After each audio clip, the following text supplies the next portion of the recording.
beat them at their own game. But you're not a bully, so I'm going to show you how to do it the corporate game way.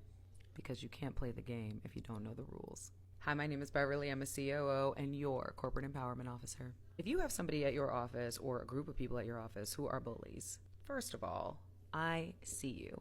As a survivor of both bullying in my youth and also bullying in the professional space, you are so very seen here, and thank you for being here. The first thing that I want you to do is start documenting everything. And careful, this isn't going the way you think it is with HR and all the other stuff. No. Document everything.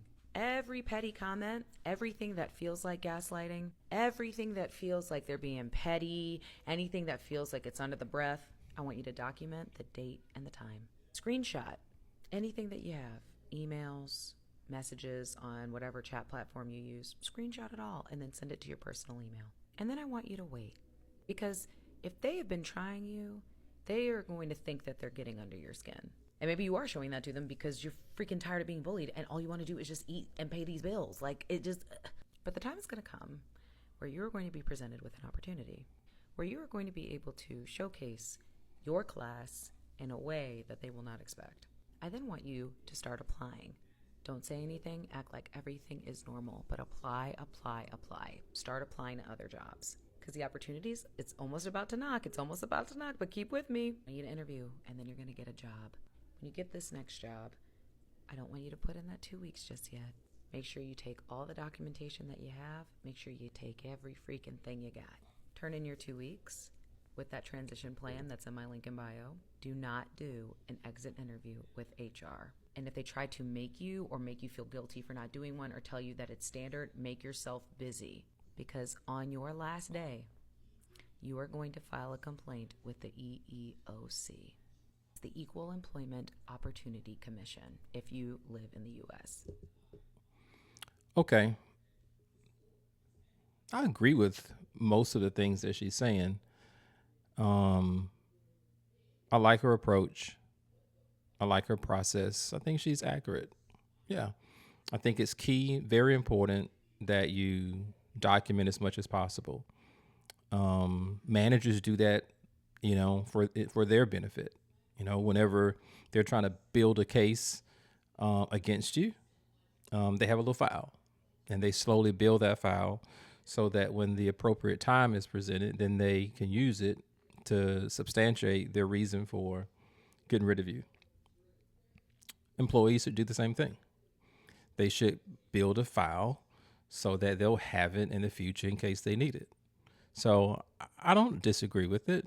The only thing that I would question is just the term bullying. I think we use that word. I think we use it a lot.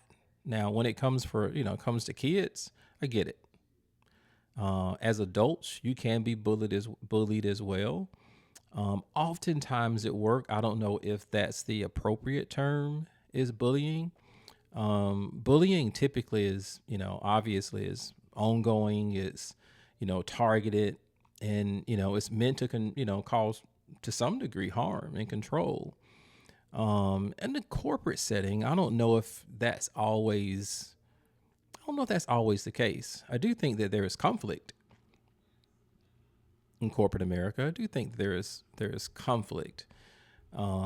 Conflict happens often, and we have to learn how to deal with certain amounts of conflict.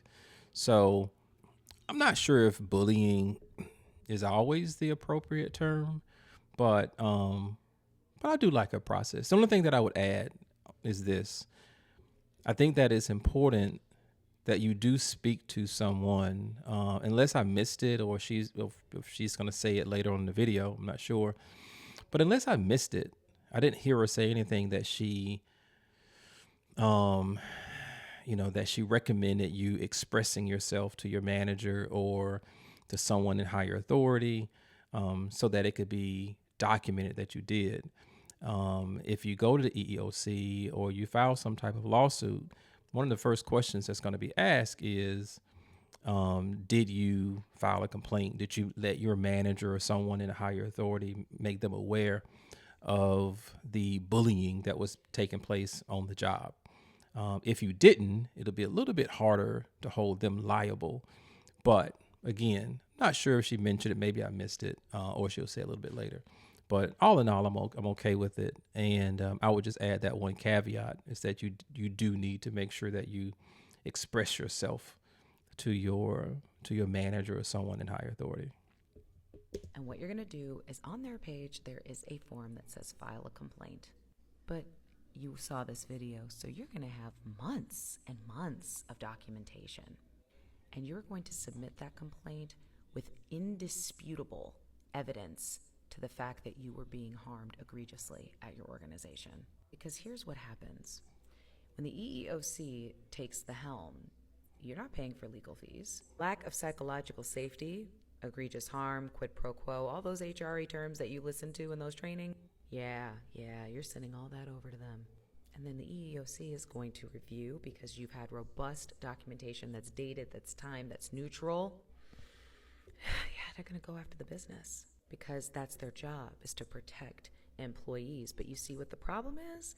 People don't do that. They don't file complaints. They go on with their trauma and take that with them, and then they carry it and double it at the next company because they're so exhausted by being traumatized. And even I am guilty of this, where I have experienced really difficult harms at different places in my career. And I think about it now and wish I had have done so, because by you doing this, you are not being petty by spewing it all out in an HR interview. You're not being out of your character by quitting on the spot when typically you'll give a week or two or whatever it is you give.